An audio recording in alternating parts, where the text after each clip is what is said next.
Hello दोस्तों, स्वागत है आपका एक और नए क्लास में। थर्ड सेमेस्टर की जूलॉजी में भैया हर साल लॉन्ग में 25 नंबर में आपको जीन दिख जाता है कि भैया जीन क्या होता है।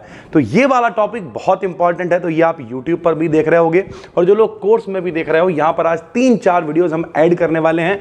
तो भैया पूरे टॉपिक को मन लगा के देखना। 4 से 5 पेज भी अगर आप लिख देते हो तो 25 नंबर आपको आराम से मिल जाएंगे भाई। ठीक है, तो चलिए शुरू करते हैं भाई। जीन क्या होता है? देखो भैया, होता क्या है, मान लिया आपने किसी का बच्चा देखा और आपने कहा इसकी आंखें तो बड़ा खूबसूरत हैं, इसके बाल तो बड़ा खूबसूरत हैं, इसकी त्वचा यानी बड़ा सुंदर बच्चा है। तो लोग क्या कहेंगे, भैया इसके जो जीन्स हैं वो किस पे गए हैं? इसके माता पिता पे गए हैं। यानी जीन क्या होते हैं? देखो भैया, सबसे पहले ये समझो, हम लोग मनुष्य हैं, मनुष्यों में गुणसूत्र होते हैं। गुणसूत्र कितने होते हैं? गुणसूत्रों की संख्या यानी जो क्रोमोसोम्स होते हैं वो 46 यानी 46 होते हैं। हम लोगों का जो डीएनए होता है, डीएनए समझते हो मेरे भाई क्या है? डीएनए वही है, लोग कहते हैं डीएनए टेस्ट करवा लो, पता चल जाएगा कि आपका लड़का है या नहीं है। तो डीएनए क्या होता है भाई? सबको पता है कि डीएनए में भैया नाइट्रोजनी बेस होते हैं, यानी बेस के साथ में कौन होती है भैया? शुगर होती है, और शुगर के साथ में कौन होता है? फास्फेट ग्रुप होता है मेरे भाई। यही होता है ना। तो जब ये फास्फेट ग्रुप, शुगर और बेस मिलते हैं तो न्यूक्लिक एसिड यानी पॉलीन्यूक्लियोटाइड चेन बन जाती है, जिसे हम लोग डीएनए कह देते हैं भैया। ठीक, या फिर आरएनए कह देते हैं। तो सरल भाषा में अगर हम आपसे कहें तो जीन क्या है? जीन भैया डीएनए के ऊपर पाए जाते हैं, माता पिता के लक्षणों को संतान में पहुंचाते हैं, जीन कहलाते हैं भैया। ठीक, तो हमने बिल्कुल आसान लैंग्वेज में लिखा है कि जीन क्या है। तो जीन प्रोटीन और न्यूक्लिक एसिड डीएनए, यानी न्यूक्लिक एसिड में भैया डीएनए आरएनए दोनों आ जाएंगे। तो भैया जीन किससे बने होते हैं? प्रोटीन और डीएनए से बने होते हैं। डीएनए के एक पार्ट को जिसमें जेनेटिक कोड प्रेजेंट होता है उसे ही हम लोग जीन कह देते हैं। यानी जो जीन है वो डीएनए के ऊपर स्थित होते हैं, ये डीएनए का ही एक हिस्सा होते हैं, उस हिस्से में जिसमें जेनेटिक कोड प्रेजेंट होता है। इसके बाद वाली जो वीडियो ऐड करेंगे वो जेनेटिक कोड की ही है। तो पूरा जेनेटिक कोड क्या है आप उस वीडियो में देख लोगे भाई। ठीक है, जीन शब्द के बारे में सबसे पहले किसने बताया? तो सबसे पहले जोहानसन ने जीन के बारे में बताया था। स्टेनले ने अपने हिसाब से कुछ बताया। स्टेनले ने क्या कहा? स्टेनले ने कहा कि जो जीन होते हैं वो सिलिंड्रिकल समझते हो, यानी बेलन के आकार में स्मॉल यूनिट्स, मतलब छोटी छोटी यूनिट होते हैं। ये बिना किसी चेंज के, यानी कोई परिवर्तन नहीं होता, बस भैया आधारित होते हैं किसके ऊपर? डीएनए के ऊपर स्थित होते हैं, और माता पिता से एक जनरेशन से दूसरी जनरेशन में गुणसूत्र के ऊपर, मतलब गुणसूत्र के ऊपर एकत्रित होते हैं और एक जनरेशन से दूसरी जनरेशन में ये पहुंच जाते हैं मेरे भाई। ठीक है, उसके बाद जीन की थ्योरी भैया थॉमस मॉर्गन ने दी। थॉमस मॉर्गन ने क्या किया? ड्रोसोफिला के ऊपर स्टडी करी और इन्होंने बताया कि 4 जोड़ी क्रोमोसोम्स, यानी अगर 4 जोड़ी का मतलब समझते हो आप, 8 गुणसूत्र जो होंगे वो जेनेटिक गुण पाए जाते हैं। इस आधार पर इन्होंने जीन कॉन्सेप्ट प्रस्तुत किया। क्या कहा इन्होंने कहा प्रत्येक क्रोमोसोम में जीन यूनिट होती हैं। समझो मेरे भाई, अभी हमने क्या बताया आपको? जो जीन होते हैं वो कहाँ होते हैं? गुणसूत्रों के ऊपर होते हैं। मनुष्य में गुणसूत्रों की संख्या कितनी होती है? 46 होती है भाई। तो मान लिया ये आपके गुणसूत्र हैं और इस गुणसूत्र के ऊपर छोटी छोटी जेनेटिक यूनिट्स होंगी, यानी जीन यूनिट्स होंगी, जिन्हें हम लोग जीन कहेंगे। और ये लीनियरली, यानी लीनियर का मतलब बिल्कुल सीधी तरीके से ये अरेंज होंगी भाई। ठीक, तो इन्होंने कहा प्रत्येक क्रोमोसोम यानी गुणसूत्र में जेनेटिक यूनिट्स होती हैं, जिन्हें हम लोग जीन कहते हैं। और जीन क्रोमोसोम में सदैव कैसे होती हैं? तो लीनियरली अरेंज होती हैं, यानी सीधे सीधे अरेंज होती हैं मेरे भाई। ठीक है, उसके अलावा जो जीन का कॉन्सेप्ट है आपको वो भी पता होना चाहिए। जीन कॉन्सेप्ट को किसने दिया? सटन है, ब्रिज हैं, मूलर हैं और मॉर्गन है। इन लोगों ने मेरे भाई दिया जीन का कॉन्सेप्ट। इन्होंने क्या कहा? इन्होंने कहा कि क्रोमोसोम्स के ऊपर, यानी गुणसूत्रों के ऊपर जीन पाए जाते हैं। ये स्पेशल कैरेक्टर वाली फंक्शनल यूनिट होती हैं, यानी जो जीन है त्वचा के रंग के लिए अलग, ठीक, आंखों के रंग पे डिपेंड करेगा अलग, बालों के रंग के लिए अलग, यानी ओवरऑल बात करें तो अलग अलग कैरेक्टर के लिए अलग अलग जेनेटिक यूनिट्स होती हैं। उसके अलावा ये एक जनरेशन से दूसरी जनरेशन में जाती हैं। इस कॉन्सेप्ट में भी कहा गया है स्पेशल क्रोमोसोम्स, यानी जो विशेष गुणसूत्र होते हैं उन पे जीन्स का स्पेशल प्लेस होता है, जिसे हम लोग लोकस कहते हैं। यानी कोई भी जीन कहीं भी स्थित नहीं होता है, हर जीन के लिए एक व्यवस्थित स्थान होता है, उस स्थान को ही हम लोग लोकस कह देते हैं भैया, ठीक है। उसके अलावा जीन्स द्वारा एंजाइम और प्रोटीन भी बनते हैं, यानी जो जीन होते हैं वो प्रोटीन और एंजाइम। एंजाइम क्या है? बेसिकली एंजाइम प्रोटीन ही है। एंजाइम क्या होते हैं? सबको पता, हमारी लार में टॉलिन एंजाइम पाया जाता है, ऐसे खाना पचाने के लिए अलग एंजाइम है। तो बॉडी में जितनी भी रिएक्शंस होती हैं उन्हें एंजाइम करवाते हैं। तो एंजाइम प्रोटीन को बनाने में मदद करते हैं।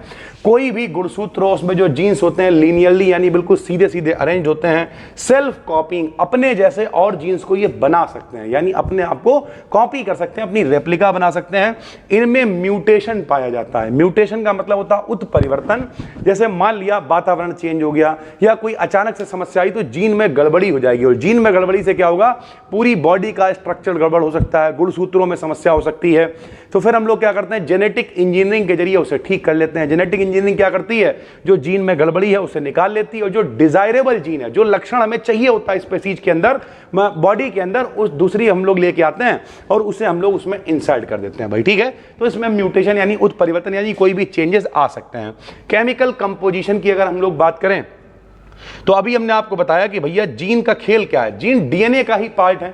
और डीएनए कैसे बना होता है भैया? डीएनए में फॉस्फेट ग्रुप होता है, शुगर यानी शर्करा होती है, और साथ ही साथ क्या होता है मेरे भाई? साथ ही साथ बेस होते हैं। तो यही हमने लिखा है, जीन डीएनए का सूक्ष्म भाग यानी छोटा सा पार्ट होता है। इसका केमिकल नेचर डीएनए के ही समान होता है, जैसा डीएनए है उसी का पार्ट है ये। तो DNA polynucleotide chain. Polynucleotide chain क्या होती है? हम आपको बता चुके हैं कि भैया शुगर यानी होगी, शर्करा होगी, फॉस्फेट ग्रुप होगा, साथ में बेस होंगे। जब ये मिलेगा तो ये न्यूक्लियोटाइड कहलाएगा। क्या कहलाएगा? न्यूक्लियोटाइड। बहुत सारे न्यूक्लियोटाइड जब आपस में जुड़ेंगे तो ये पॉलीन्यूक्लियोटाइड कहलाएंगे, जिन्हें न्यूक्लिक एसिड यानी डीएनए कह देते हैं मेरे भाई, ठीक है। तो पॉलीन्यूक्लियोटाइड चेन का बना होता है। प्रत्येक न्यूक्लियोटाइड निम्न कंपोनेंट से बना होता है। कौन कौन होता है मेरे भाई? तो शुगर होती है, ये पेंटोज डिऑक्सीराइबोस शुगर होती है। इसमें फॉस्फेट मॉलिक्यूल से जुड़कर क्या बन जाता है? शुगर और फॉस्फेट ग्रुप जुड़ेगा तो शुगर फॉस्फेट बन जाएगा भाई, ठीक है। उसके अलावा बेस होते हैं। बेस भी दो तरीके के होते हैं, एक प्यूरीन होता है, एक पिरिमिडीन होता है। जो प्यूरीन बेस होता है ये डबल रिंग वाले नाइट्रोजनस बेस होते हैं, दो प्रकार के होते हैं। देखो सबको पता है डीएनए के अंदर adenine, guanine, thiamine, cytosine 4 base होते हैं। तो जो एडेनिन और ग्वानिन है वो प्यूरीन कैटेगरी में आएगा, जो थायामीन और साइटोसिन है ये पिरिमिडीन कैटेगरी में आ जाएगा भाई, ठीक है। इसमें जो एडेनिन है और थायामीन है इनके बीच में 2 हाइड्रोजन बॉन्ड होंगे, साइटोसिन और ग्वानिन के बीच में 3 हाइड्रोजन बॉन्ड होते हैं। तो इस तरीके से इनका पूरा स्ट्रक्चर काम करता है मेरे भाई, ठीक है। फंक्शंस की बात करें तो भैया सीधी सी बात है, एक तो कार्य यही हो गया कि जीन माता पिता के जो लक्षण होते हैं उन्हें बच्चों में पहुंचाता है, प्रोटीन बनाने की इंफॉर्मेशन देता है। प्रोटीन कहां बनता है भाई? तो प्रोटीन बनता है राइबोसोम में। तो राइबोसोम को ये जानकारी देगा, इसीलिए राइबोसोम को प्रोटीन की फैक्ट्री कहते हैं भाई, ठीक है। राइबोसोम भी आपके सिलेबस में अगली वीडियो में आपको दिखाएंगे। तो राइबोसोम के बारे में पैलाडे ने बताया था, तो राइबोसोम को पैलाडे पार्टिकल्स भी हम लोग कह देते हैं। तो ये प्रोटीन बनाने की इंफॉर्मेशन देते हैं। सेल जो कोशिका है उसकी ग्रोथ कैसे होगी, रिपेयर कैसे होगी, बॉडी में काम कैसे होगा, ये सब के लिए इंपॉर्टेंट होते हैं।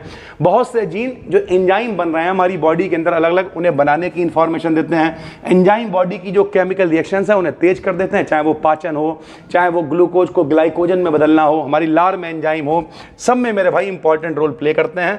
सेल के लगभग सभी कार्यों को ये कंट्रोल करते हैं, चाहे वो सेल की ग्रोथ हो, डिवीजन हो, मेटाबॉलिज्म हो, हमारे फिजिकल और बायोलॉजिकल जो ट्रेट्स होते हैं, ट्रेट्स मतलब जो लक्षण होते हैं, चाहे वो फिजिकली हो चाहे वो बायोलॉजिकली हो, उन्हें डिसाइड करते हैं। स्किन का कलर हो गया, हेयर टाइप हो गया, बाल कैसे होंगे, घुंघराले होंगे, सीधे होंगे, आंखों का कलर क्या होगा, इन सबको भी भैया यही डिसाइड करते हैं कि जीन्स कैसे होंगे भाई, ठीक है। तो जीन्स मोटी मोटी बात करें, छोटी छोटी यूनिट्स हैं जो गुणसूत्रों के ऊपर पाई जाती हैं।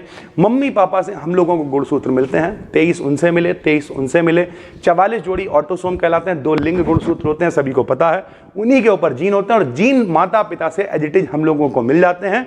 उन्हीं से हम लोग भैया कैरेक्टर्स बॉडी के अंदर डेवलप होते हैं, चाहे वो फिजिकली हो और चाहे वो बायोलॉजिकली हो भाई, ठीक है। तो अगर मेरे भाई आप एप्लीकेशन पे देख रहे हो कोर्स में, तो ये देखिए ये पूरी बहुत लंबी पीडीएफ है, ये सारी वीडियोस हम आपको आज ही देने वाले हैं। और अगर आप यूट्यूब पे देख रहे हो तो यूट्यूब पे जो जो इंपॉर्टेंट कंटेंट होगा बार बार पेपर में आने वाला, वो आपको लगातार मिलता रहेगा। तो चैनल को सब्सक्राइब कर लेना। ये जो पीडीएफ आपको है ये मिल जाएगी फ्री में, अपने टेलीग्राम पे चैनल है BDKDN BSc, डिस्क्रिप्शन में लिंक है, क्लिक करके ज्वाइन कर लेना। और अगर आपने कोर्स में एनरोल कर रखा है तो सारी पीडीएफ यहाँ पे अवेलेबल आपको हुई रही है। हम मिलते हैं आपसे एक और वीडियो में, तब तक के लिए धन्यवाद, थैंक यू।